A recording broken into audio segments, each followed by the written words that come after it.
So Nikki Haley is out there making her rounds, backing up Trump.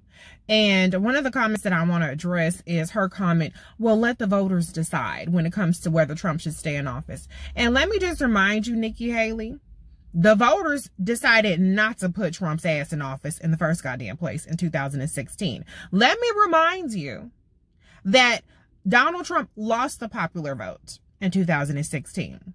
But the will of the majority of voting Americans was overwritten by the Electoral College. So the Constitution was just fine when it was benefiting Donald Trump.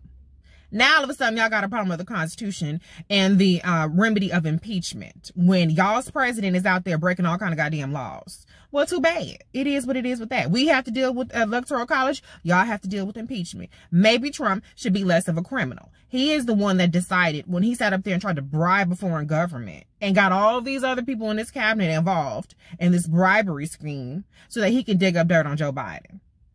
That's his bad.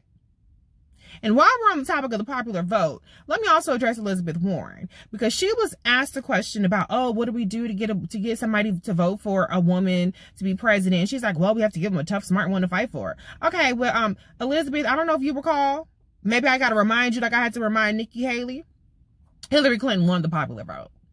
Okay, she got the third most votes ever in the history of this country, only behind Barack Obama. So we've already set the precedent of voting for a woman to be president. Now, we haven't voted for a black woman to be president. That's something new. But we have voted for a woman to be president. And that woman is Hillary Clinton. And I think that rather than acting like you're the first woman to come around that's a great bang-up candidate, why don't you give Hillary Clinton her respect? Why don't you give her due? You are not breaking new ground, honey. Hillary Clinton has already done that. So put some respect on her name.